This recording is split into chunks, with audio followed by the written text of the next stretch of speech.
My name is Gertrude, but here in River Creek, everyone calls me Donna Ye.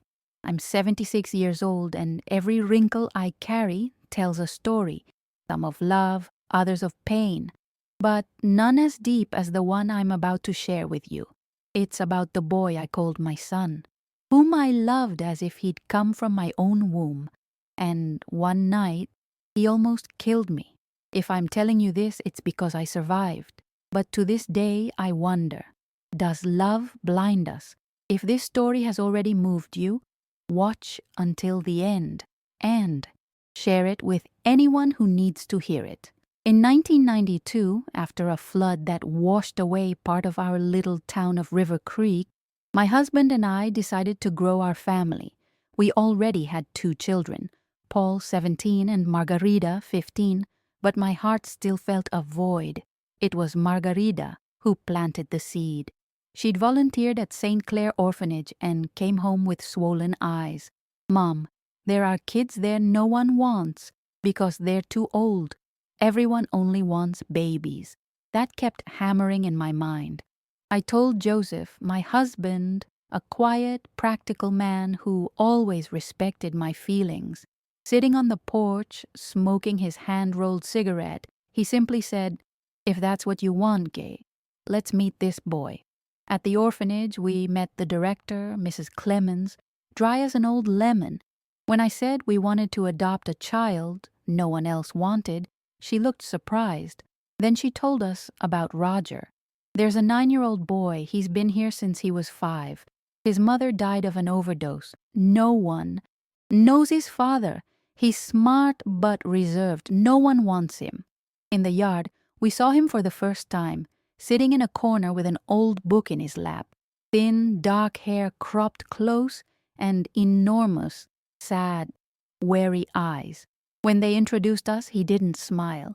He just looked like an animal who's been beaten so many times it no longer expects kindness. My mother's heart knew instantly. He's the one. Joseph squeezed my hand. He felt it too. So 4 months later, with a backpack on his back and a toy stroller in his hands, Roger came to live with us. I thought I was saving him, but I had no idea what lay ahead. At first, Roger was like a ghost in our home, silent. He ate staring at his plate as if waiting for someone to take his food. He slept with the light on and barely looked us in the eye. He shared a room with Paul, my older son, who hated the idea. "He doesn't even talk, Mom. He's like a zombie." But I insisted it was only until we fixed up the little back room. I made his favorite meals, bought him books, because I noticed that was the only thing that calmed him. One day, after a month, I baked a chocolate cake with a single candle in the middle. "Today it's been 1 month since you became ours, Roger." He looked, and for the first time, he smiled. Just a small, shy smile. But it was then I thought, we've broken the ice. It's going to be okay. But life isn't that simple, my dear. At school, he came home injured several times. Black eye, torn notebook. When I asked, he would only say, "Nothing."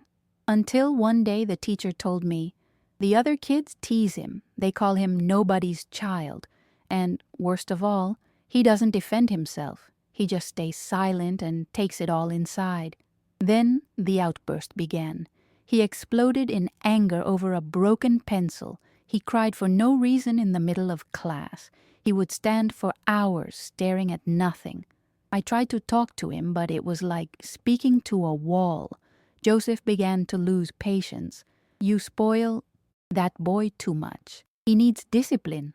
But how could I not spoil a child who arrived with so many holes in his soul? I believed love would be enough. I thought all he needed was affection. But what I didn't know is that sometimes a child needs something, love. Alone cannot heal. Over time, our home stopped being a refuge.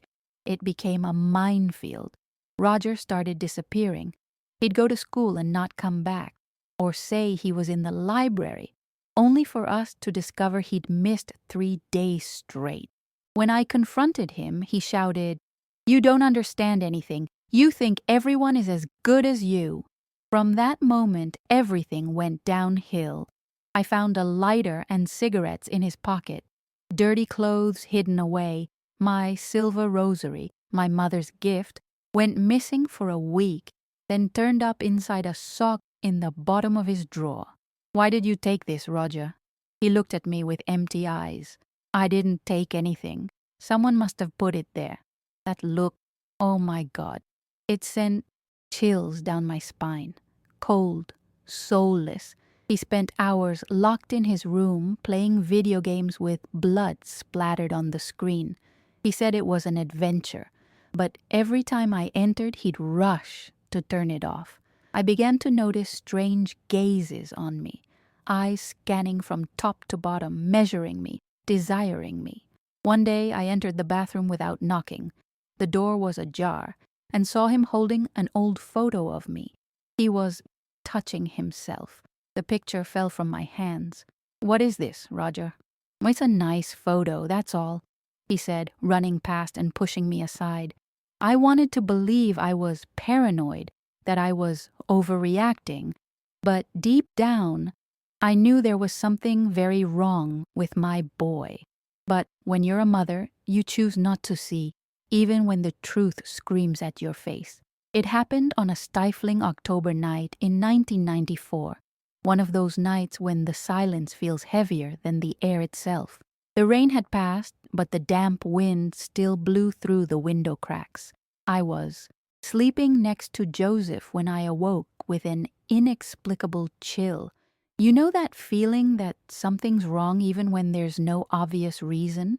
I opened my eyes slowly, thinking it was just a dream, but then I saw him, a figure standing beside our bed. In the dark, I thought for a second it was a burglar, but when the shadow moved closer, I recognized the face. It was Roger. He stood shirtless in his shorts, barefoot, face tense, and there was something in his posture that froze me, something inappropriate, unsettling, something no mother should ever witness. "Roger, my son, are you okay?" My voice barely came out, trembling. He didn't answer. He just stared, but it wasn't a child's look.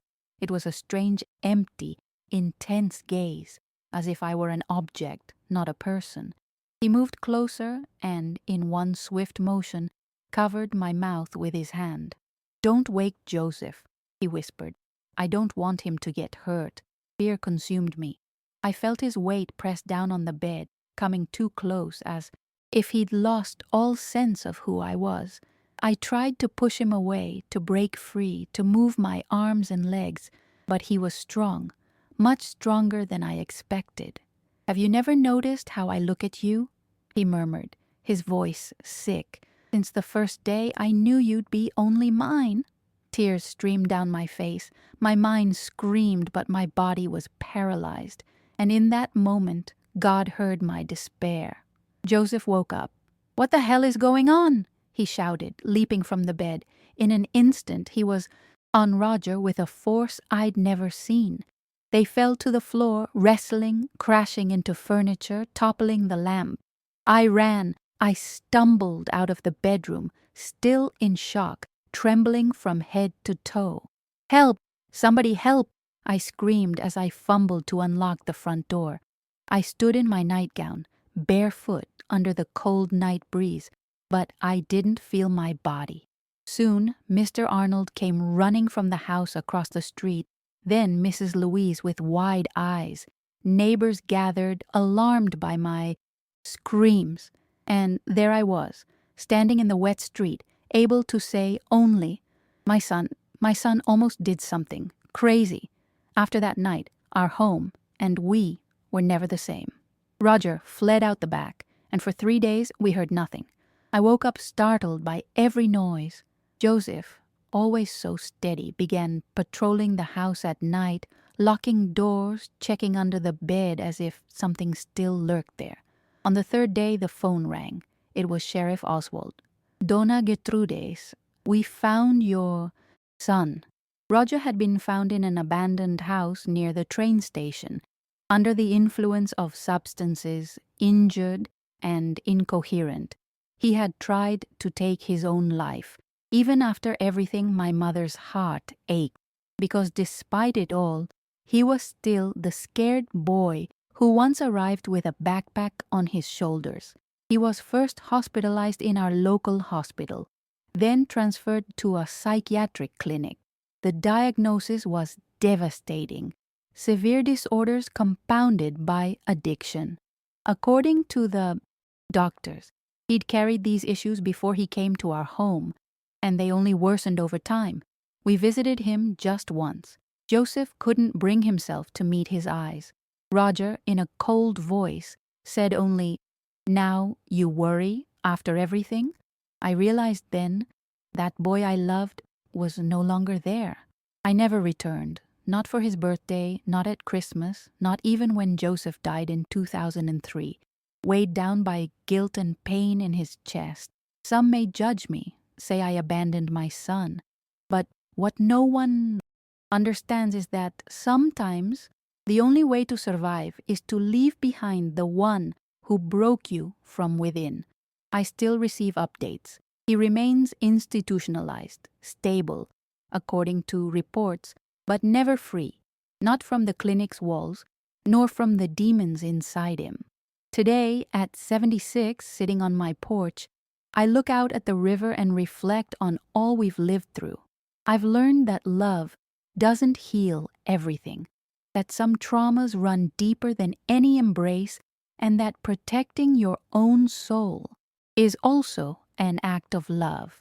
If you're going through something similar, if you feel guilty for realizing your child needs help you can't give, know this: you're not a bad mother. You're human, and even mothers sometimes need saving too.